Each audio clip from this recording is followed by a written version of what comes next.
Africans, it's like we don't have a mind of our own. It's like we wait for the Americans to do something, then we start to do it. We've got such beautiful hair. True. Let's just not let people to install low self-esteem to us because they want to make money out of us. Do anyone know what is beauty?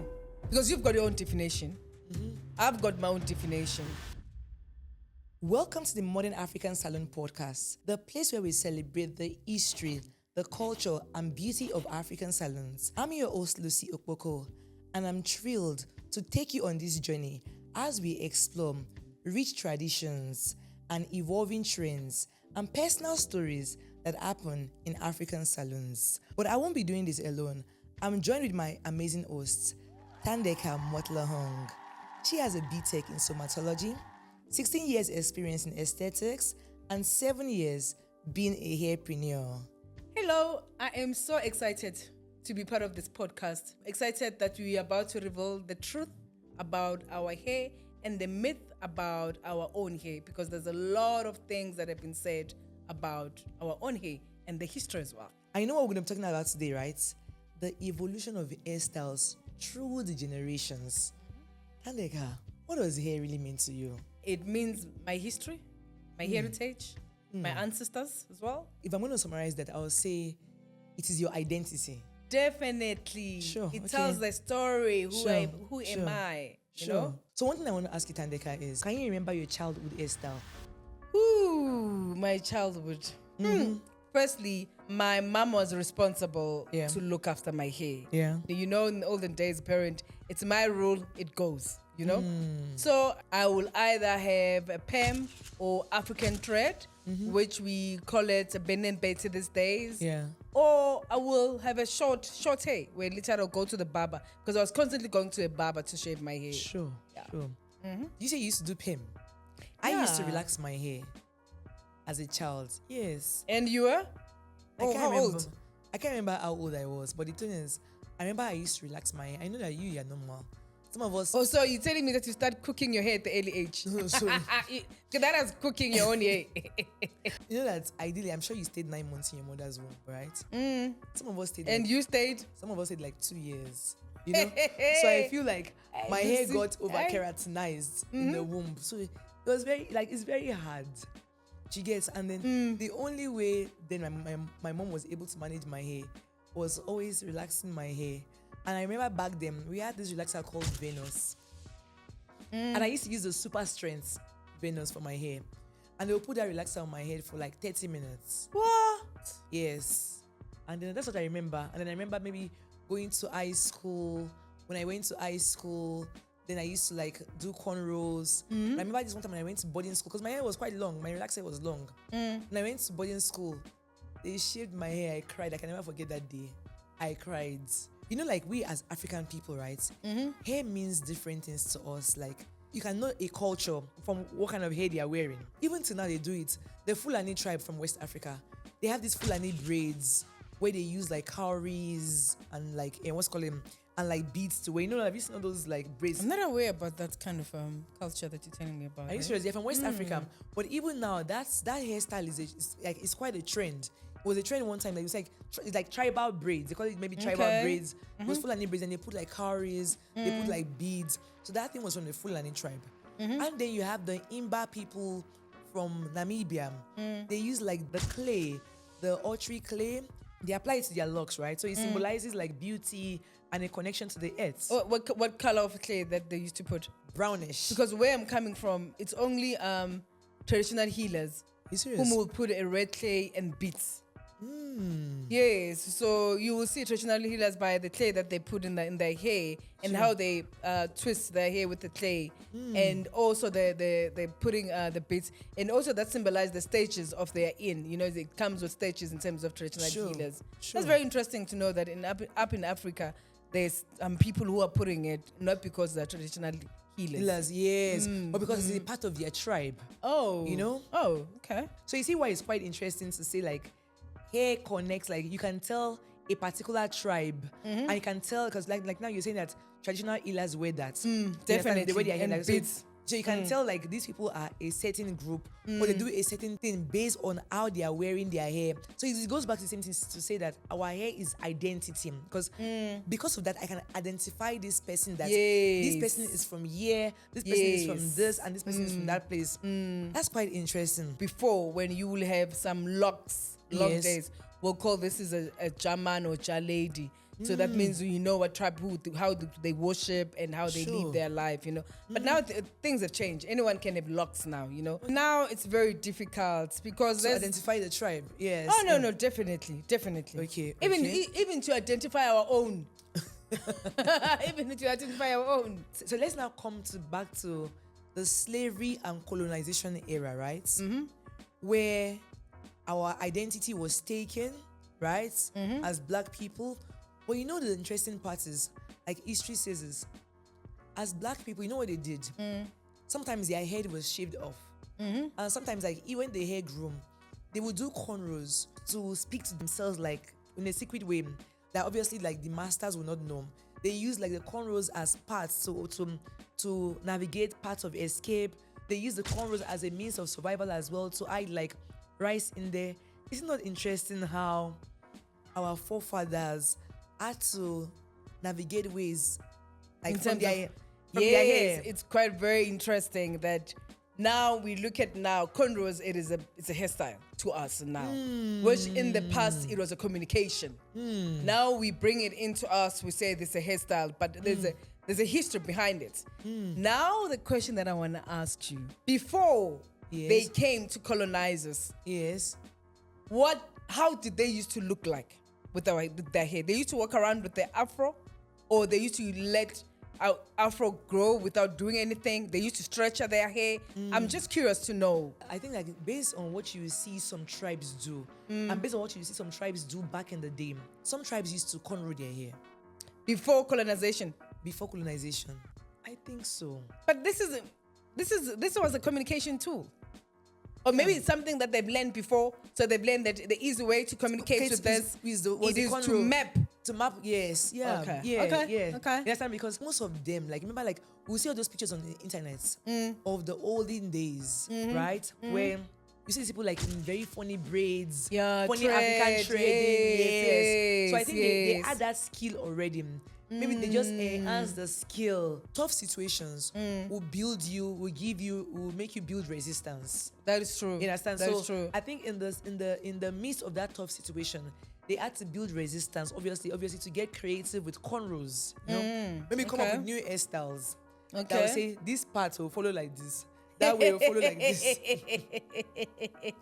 You get it? But our ancestors were very strong and they were very creative, hey? True. Because I remember there's certain hairstyles that I have seen that forefathers used to do, and now it's back even now. Yes. Yeah. Some of them, the same hairstyle, I've seen it, Rihanna doing it. You know, when you do one pom-poms. Yes. If you look at the history of that hairstyle, it's go beyond. Way back. So that's quite very interesting, yeah? Sure. Yeah. Let's now fast forward to colonization era. To when like now feels like what we used to know was dark. It now feels as if we have seen the light. Okay. Because now we now see like, okay, people around, we now see like white people around us, you know? We now see them like in long hair, you know? How do you feel like that colonization, right? How do you feel like it impacted the way we saw ourselves? Yeah, definitely. It has impacted how we were seeing ourselves, because normally, and I think we change who we are, not because we wanted to change who we are, it's because somebody says something to us. So that definitely put an impact how we see ourselves. Yeah, and the way also how we pack our hair, how we dress, how we present ourselves, it plays a huge role. Yeah. You remember also is the colonization era was also when we now started like doing the straightening, you know, just to make our hair straight, you know. Is it not because we were seeing this? Because I'm sure, like with the people who were slaves and were working for slave masters, you know, based on maybe they had the chance to watch TV and they're seeing these people they're working for having straight hair. I know, like them being slaves, right? Is this person that is enslaving me has straight hair. I have this kinky hair. So don't you think that that whole drive, that's whole environment, because your environment influences you. You get so seeing that, it was like, okay, let me look for how I can also make my hair straight so that I can fit in. Actually, it would be very interesting, if we'll definitely know exactly the first lady who have just woke up one morning and said, I don't like how I look. Oh, unless the master has said something to her and said, hey, I don't like how you look. Your hair is too kinky. Because I know before they used to take a stone to put on fire to straighten up her hair. Yes. But it would be very interesting to know from them to get into that point that I don't like how my hair looks. Now I'm going to straighten up my hair. It's either maybe they model that they saw in their face, their master, that they were looking after, or the master have said something to them. Because for you to look like this or to be who you are, somebody said something to you, or you have modeled someone. You cannot just out of the blue. Our parents didn't know better, because I think that their parents passed on that information to them, right? The only way they knew was, for my child to fit into the community, this hair needs to be straight. Because if this hair is not straight, she looks untidy, she looks unkept, But it's so interesting, right? But now, yes, the thing is, how do you think we have begun to unlearn that behavior of our parents? For us to switch from our parents' ways and to just say, what, I'm tired now of this straight hair, I want to wear my afro hair. Something had to happen. Hey, you know what, Lucy? It's very interesting what you just said now. The question is, do anyone know what is beauty? Do you know what is beauty? Because you've got your own definition. I've got my own definition. And the beauty, I think it lies in the eyes of the beholder. So it depends how we define it. Because, do I like my hair straight or do I like my hair kinky? The honest truth, me personal, I like my hair how it looks in terms of kinky, different types of curls, and I can decide in the morning how do I want to show up. Yeah, you want to show up like Becky? Yeah, no, it's a beauty that I want to show up like this, or when I show up with my afro. It is a beauty of a black person that you have, and it's only us who have that beauty. We can just decide, to show up with a big afro, curly, twisted, and whatever. I think we need to acknowledge and embrace that we've got such beautiful hair. True. Let's just not let people to install low self-esteem to us, because they want to make money out of us. They're going to come up and creating all these sorts of stories. No, you don't look good when you look like this. You look nice. Oh, your suit is nice. Hey, but your hair, I'm just not sure. It's just not okay. Just not okay. Yeah. Apart from our hair being identity, I feel it's a form of power. Because when you see an afro, if an afro walks into the room, everybody stares like, wow, an afro. I'm not just saying any dry afro, like hydrated afro. A clean one. A clean one. Well looked after one. Well looked after one.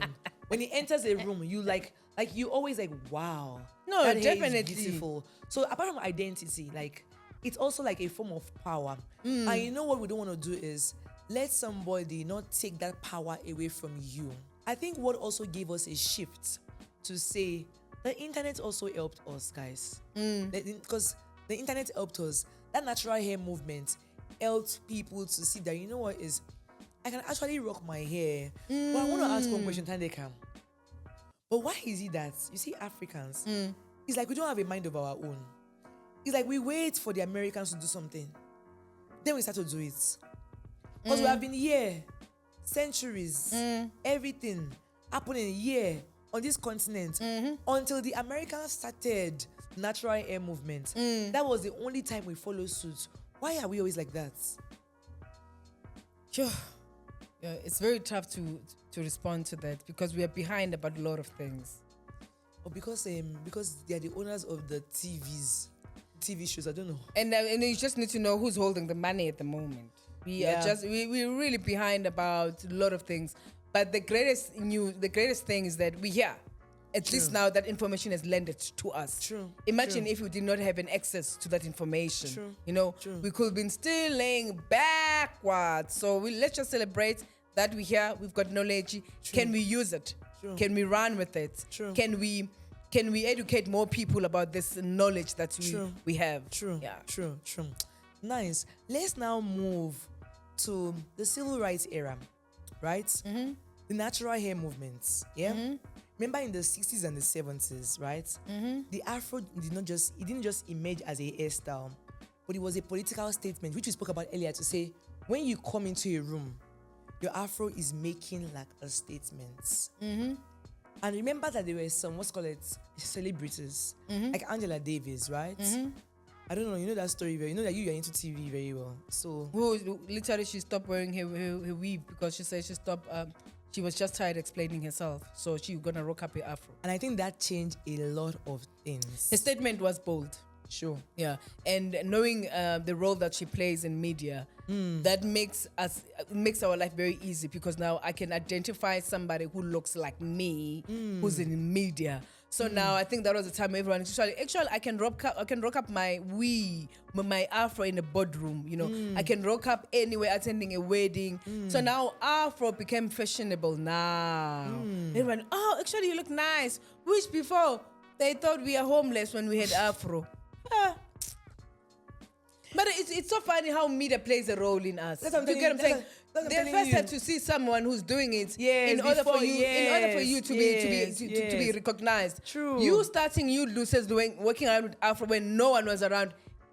Media was going to criticize you. True. And her saying that, remember the industry of people who are making products for black hair, it started rising up. Rising up. And the sad part, who's making money? Is it us? No. Somebody's making money out of our insecurities. And that is just not okay. So I got an invite to come and attend this particular this hair industry. So now when I got in, there were different types of tables of people showing up their products. Funny enough, the majority of people who says now they are doing natural hair, they were, sorry to say that, there were more white people on the table. They were not black people. You see, they're still making money out of our insecurities. The funny thing, everyone was selling organic. That word is being abused. I hope one day we'll talk about it. True. Yeah. Because when you're saying organic, I don't know. Do you think there's anything says organic these days? Because when I was sitting on the table, everyone wanted to touch my, and I already had afro, a big afro. Everyone wanted to put me in that table. Now we've got this one, we've got it's organic. I'm like, let's now come into the 80s, the time of experimentation. I remember this time because I was born in the 80s. And I remember my mom very well. Like, I used to see her pictures. Big, beautiful, round afro. Those jeans, those bell bottoms and her friends, you know. It was nice for experimentation. And don't forget about the Jerry curl craze. That's shiny. Remember the Jerry curl? You call it Pem. We call it Jerry curl. It used to be very shiny. Like, my mom used to have that hairstyle. Like, and it to be very shiny. And then that hairstyle was a thing. And also remember that it was Michael Jackson. It's actually the Jackson's family. That if you look at all their pictures, yes, they always show up with this belt bottom and these afro hairs. Yeah, actually they make it to be okay for us to show up like that as well. So you just go back again. The media plays an important role. Who controls the media? Who controls the media? That's the question. Yes, you see. There's a stuff that they will allow. Yes. There's a stuff that they won't allow. Okay, yeah. To our wonderful viewers out there, we want to know your go-to hairstyles from the 80s and the 90s. Please type it in the comment section. We want to hear from you guys. Now, Thandeka, let's now move into the 2000s. The natural hair movements. When natural hair was now called natural hair, you're like, I'm natural, I'm team natural. In the 2000s, but what made this possible? I think, as you said as well, media plays a huge role now. The market was ready to make money out of us. Yes. So you go on social media, you see bloggers talking about this. I'm not my hair, this is my hair. Everyone was just talking my hair. And now there were books. When you go to exclusive book, you literally now can get a copy when somebody's telling you about your hair. You must remember that when people who used to study cosmetology in a couple of years ago, nobody told them about their own afro hair. The only part that you got told was relaxed and straight, which was one size fits all. It was an excitement now holding a copy on somebody telling you how to navigate this. You know, how to, do I need to comb it? I don't need to comb it. Do I need to spray that? Do I need to curly it? Do I need to dry it or not? It was a very exciting moment. Actually, for me, I remember very well having a copy in my hand that is going to educate me about my hair. Imagine after so many years. Many things were kept from us. It's like taking away your identity. It's like now, like at some schools that they don't teach history anymore because they don't want you to understand. They don't want you to understand what was happening way back. You understand? Who came in and took over? You know, it's deeper than the conversation that we're having. But it's nice to have the conversation just to, you know, that to show the world that what you see does impact the way you behave. And you know, at the end of the day, you then need to learn to love yourself. You understand? So, and don't allow anyone to put insecurities, because it goes down to insecurities. Yeah. Because they definitely made relaxers. When there was a time of relaxers, it was moving like this in the market. Moving like that. And now they've realized, now they know who they are. But I'm glad whoever decided to expose this, I'm glad, I'm happy because I'm here now. I remember that in the 2000s, we had terms like the big chop. Yeah. Yes. I remember very well. Oh, you're talking about in terms of me having my chop, or people saying actually I'm going through a transition and I don't know, should I keep my relaxed hair or should I cut it? So you saying like people saying that I'm going to transition my hair, I'm going to big chop my hair. Can you remember that time that No, I definitely it created a buzz in the media media, because literally now we've got bloggers who are now, you know, creating this, you know, now I'm about to chop my hair because I'm about to grow my hair. Some are saying, no, actually, I'm going to let my hair grow at the right time. I'm in this season, I'm just going to chop. With me, in order for me to go to have this big chop, it was not my choice. It's because I had fungal on my scalp, you know. I got fungal when I went to the salon that was just not clean, it was not sterilized. But I did not have a choice because it has already all over my scalp. I had to have a big chop, but that's where I landed to natural hair, because I couldn't relax my hair. I couldn't put chemical to burn my scalp so badly, you know.